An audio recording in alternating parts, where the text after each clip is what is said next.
Hi ಎಲ್ಲರಿಗೂ ನಮಸ್ಕಾರ. ವಿಜಯಪುರ ಹಳ್ಳಿ ಅಡುಗೆ ಚಾನಲ್ಗೆ ನಿಮ್ಮೆಲ್ಲರಿಗೂ ಸ್ವಾಗತ. ನೋಡಿರಿ, ನಾನಿವತ್ತು ನಮ್ಮ ಮನೆಯೊಳಗೆ ಹುಳಿ ಸೊಪ್ಪನ್ನು ಬಳಸಿ ಯಾವ ರೀತಿ ಸಾಂಬಾರು ಮಾಡ್ತೀವಿ ಅಂತ ಇವತ್ತಿನ ನನ್ನ ವಿಡಿಯೋ ನಿಮ್ಮ ಜೊತೆ ನಾನು ಈ ರೆಸಿಪಿನ ಶೇರ್ ಮಾಡತ್ತೀನಿ. ನೋಡಿರಿ, ನಾನು ತೊಗರಿ ಬೇಳೆ ಮತ್ತು ಹುಳಿ ಸೊಪ್ಪು ಬಳಸಿ ಇವತ್ತು ಈ ರೀತಿ ಸಾಂಬಾರು ಮಾಡೀನಿ. ನೋಡಿರಿ, ನಾನು ಯಾವ ರೀತಿ ಮಾಡೀನಿ ನೋಡೋಣ ಬರ್ರಿ. ನೋಡಿರಿ, ಇಷ್ಟು ಹುಳಿ ಸೊಪ್ಪು ತೊಗೊಂಡಿನಿ. ನಮ್ಮ ಕಡೆ ಇದನ್ನು ಹುಂಚಿಗೆ ಪಲ್ಯ ಅಂತೀವಿ. ಇಷ್ಟು ತೊಗೊಂಡಿನಿ, ಸಣ್ಣಗೆ ಹೋಳು ಇಟ್ಕೊಂಡಿನಿ. ಇಲ್ಲಿ ಕುಕ್ಕರ್ ತೊಗೊಂಡು ನೋಡಿರಿ, ಅದಕ್ಕೆ 3 ಬಟ್ಲ ತೊಗರಿ ಬೇಳೆನ ಹಾಕ್ಕೊಳಕತ್ತೀನಿ ರೀ. ಒಂದು ಸಣ್ಣ ಬಟ್ಟಲೇ 3 ಬಟ್ಟಲ್ದಷ್ಟು ತೊಗರಿ ಬೇಳೆನ ಹಾಕ್ಕೊಂಡಿನಿ.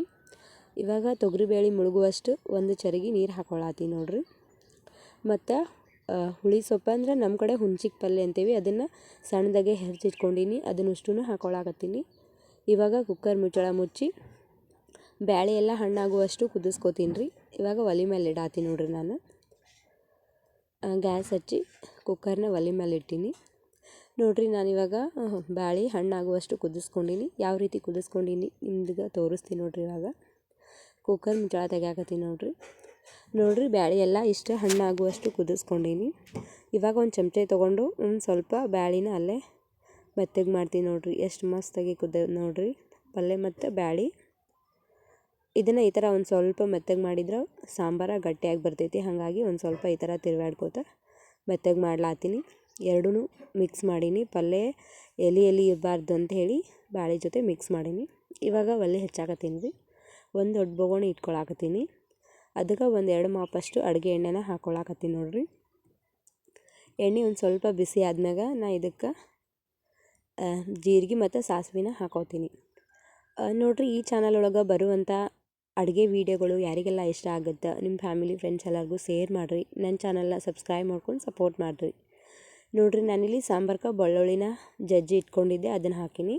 ಒಂದು ಸ್ವಲ್ಪ ಕರಿಬೇವು ಹಾಕ್ಕೊಳತ್ತೀನಿ ರೀ. ಆಮೇಲೆ ಇವಾಗ ಇದನ್ನು ಒಂದು ಸ್ವಲ್ಪ ತಿರುವಾಡ್ತೀನಿ. ನಿಮ್ಗಂತೂ ಗೊತ್ತೇ ಐತಿ, ಮಾಮೂಲಾಗಿ ನಾವು ಸಾಂಬಾರಿಗೋಸ್ಕರ ಮಸಾಲೆ ಖಾರ ಬಳಸ್ತೀವಿ. ಅದನ್ನು ಒಂದು ಚಮಚ ಹಾಕ್ಕೊಂಡಿನಿ. ಉತ್ತರ ಕರ್ನಾಟಕದ ಕಡೆ ಯಾವುದೇ ಸಾಂಬಾರು ಮಾಡಿದರೂ ಮಸಾಲೆ ಖಾರನೇ ಹಾಕ್ತಾರೆ. ರುಚಿಗೆ ತಕ್ಕಷ್ಟು ಉಪ್ಪು ಹಾಕಿದೆ. ಕಲರ್ಗೋಸ್ಕರ ಅರಿಶಿನ ಪುಡಿ ಹಾಕ್ಕೊಳತ್ತೀನಿ ರೀ. ಇದನ್ನು ಒಂದು ಸ್ವಲ್ಪ ಮಿಕ್ಸ್ ಮಾಡಿ ಒಂದು ಸ್ವಲ್ಪ ಕುದಿಸ್ಕೊಂಡು ಅಗಳೇ ಬ್ಯಾಳೆ ಎಲ್ಲ ಕುದಿಸಿಟ್ಕೊಂಡಿದ್ದನ್ನು ಹಾಕ್ಕೊಳಕತ್ತೀನಿ ರೀ. ನೋಡಿರಿ, ಇವಾಗ ಅಷ್ಟು ಬ್ಯಾಳೆನೂ ಹಾಕ್ಕೊಂಡಿನಿ.